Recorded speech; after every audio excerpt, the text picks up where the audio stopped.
இறை வார்த்தையில் இணைவோம், நம் ஆன்மீகத்தை பலப்படுத்துவோம். திருவருகை காலத்தின் முதல் வாரம் சனிக்கிழமை இன்று.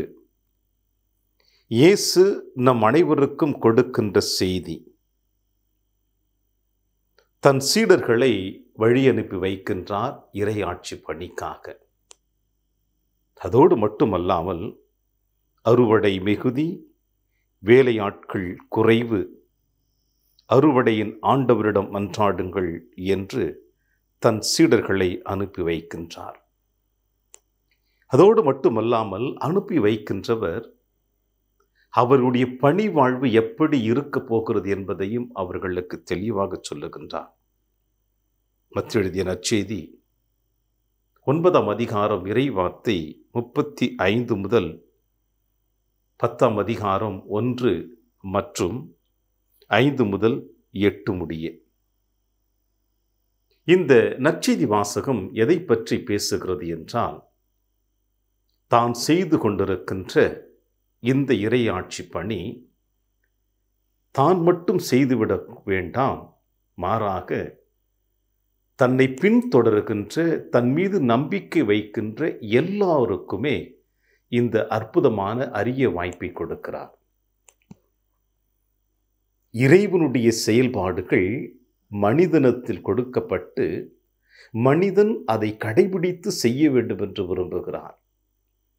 யாரெல்லாம் இயேசுவை பின்தொடர வேண்டும் என்று விரும்புகிறார்களோ, யாரெல்லாம் இயேசுவின் அன்பின் பிள்ளைகளாக இருக்க வேண்டும் என்று விரும்புகிறார்களோ, அவர்கள் அனைவருக்குமே இந்த செய்தி கொடுக்கப்படுகிறது. திருவருகை காலத்திலே இயேசுவின் வருகைக்காக நம்மை நாம் தயாரித்து கொண்டிருக்கின்ற தருணத்தில் இந்த தயாரிப்பினுடைய முக்கியத்துவம் என்ன என்பதையும் இன்றைய நற்செய்தி வாசகம் நமக்கு வெளிப்படுத்துகிறது. அதைத்தான் இன்றைய நற்செய்தி வாசகத்தில் நாம் அழகாக பார்க்கின்றோம். இயேசு நகர்கள், சிற்றூர்கள் எல்லாம் சுற்றி வந்தார். எங்கும் அவருடைய தொழுகை கூடங்களில் கற்பித்தார். விண்ணரசை பற்றி நற்செய்தியை பறைசாற்றினார். நோய் நொடிகளை நீக்கினார், குணமாக்கினார். திரண்டிருந்த மக்கள் மீது பரிவு கொண்டார். மக்களை பார்க்கிற பொழுது அறுவடை மிகுதி, வேலையாட்களை குறைவு என்று சொல்லுகிறார். எல்லாவற்றையும் விட இன்றைய நற்செய்தி வாசகத்தில் இறுதி அத்தியாயமாக சொல்லப்படுவது, நலம் குன்றியவர்களை குணமாக்குங்கள், இறந்தோரை உயிர் பெற்றெழ செய்யுங்கள், தொழுநோயாளரை நலமாக்குங்கள், பேய்களை ஓட்டுங்கள், கொடையாக பெற்றீர்கள், கொடையாகவே கொடுங்கள் என்று சொல்லுகிறார்.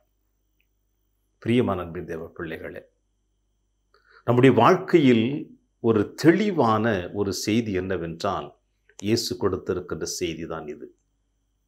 கொடையாகவே பெற்றிருக்கிறீர்கள், கொடையாகவே வழங்குங்கள். இறைவனுடைய குணநலன்களை மனிதர்களுக்கு கொடுத்து அவர்களும் இந்த மண்ணுலகிலே அவரை போல் வாழ வேண்டும் என்று விரும்பி, நோய்களை நீக்குங்கள், இறந்தோரை உயிர் பெற்றெழ செய்யுங்கள், பார்வையற்றவர்களுக்கு பார்வை கொடுங்கள், தொழுநோயாளர்களை குணமாக்குங்கள், எல்லாவற்றையும் விட கொடையாகவே பெற்றீர்கள், கொடையாகவே கொடுங்கள் என்று சொல்லுகிறார். இன்றைய முதல் வாசகம் தெளிவாக இதையும் நமக்கு கூறுகிறது. எசையா புத்தகம் 30ஆம் அதிகாரம் இறைவார்த்தை 19 முதல் 23 முடிய. ஆக இயேசு தன் சீடர்களை வழி அனுப்புகின்ற பொழுது மக்கள் மீது பரிவு கொண்டு ஆயனில்லா ஆடுகளைப் போல இருக்கிறார்கள் என்றும், அறுவடை மிகுதி, வேலையாட்கள் குறைவு என்றும், கொடையாக பெற்றீர்கள், கொடையாக கொடுங்கள் என்றும் தன் மக்களை வழி அனுப்புகின்ற பொழுது அவர்கள் இறையாட்சிக்காக தங்களை முழுவதுமாக ஈடுபடுத்துகின்ற பொழுது அவர்களுக்கென்று ஒரு பாதுகாப்பு வேண்டும் அல்லவா? அந்த பாதுகாப்பைத்தான் இன்றைய முதல் வாசகம் அழகாக நமக்கு வெளிப்படுத்துகிறது. எசையா புத்தகத்திலிருந்து 21வது இறைவசனம், நீங்கள் வலப்புறமோ இடப்புறமோ எப்பக்கம் சென்றாலும், நீங்கள் வலப்புறமோ இடப்புறமோ எப்பக்கம் சென்றாலும் இதுதான் வழி, இதில் நடந்து செல்லுங்கள் என்னும் வார்த்தையை பின்னிருந்து உங்கள் செவிகளில் ஒலிக்கும் என்று சொல்லுகிறார். இறைவனுடைய பாதுகாப்பை பாருங்கள் பிரியமான சகோதர சகோதரிகளே. தன் பிள்ளைகளை தன் பணிக்காக அனுப்புகின்ற பொழுது அவர்கள் வலப்புறமோ இடப்புறமோ எங்கு சென்றாலும் பின்னிருந்து தன் குரல் ஒலித்து கொண்டே இருக்கும். இதுதான் வழி, இந்த பாதையில்தான் நீங்கள் செல்ல வேண்டும் என்று. இது எந்த கோணத்தில் எடுத்துக்கொள்வது? இறைவனுடைய பரிவுள்ளம், இறைவனுடைய வழிகாட்டுதல், இறைவன் நம்மை தொடர்ந்து பாதுகாத்து கொண்டே இருக்கிறார்.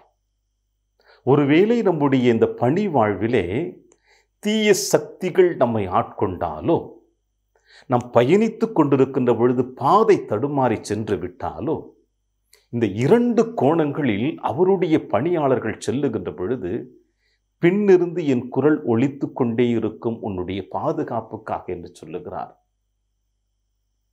எத்துணை ஆழமான அன்பு இறைவன் நம் மீது வைத்திருக்கிறார் பாருங்கள்.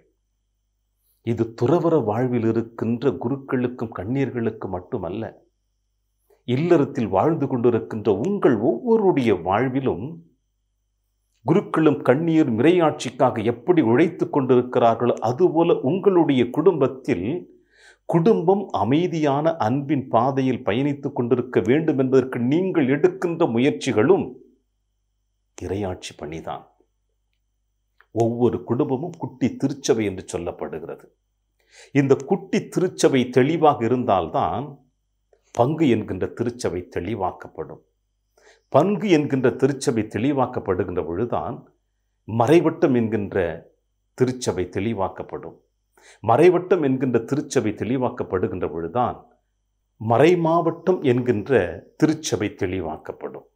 இப்படி தனி மனிதனில் ஆரம்பிக்கப்பட்டு குடும்பத்தில் துவங்கி பங்கில் தொடர்ந்து மறைவட்டத்தில் தொடர்ந்து மறைமாவட்டம் முழுவதுமாக இந்த இறையாட்சி பணி நடக்கின்ற பொழுது யாரெல்லாம் இப்படிப்பட்ட பயணத்தை தொடர்கிறார்களோ அவர்கள் எல்லோருக்கும் இறைவனுடைய வார்த்தை பின்னிருந்து ஒலித்து கொண்டேதான் இருக்கும்.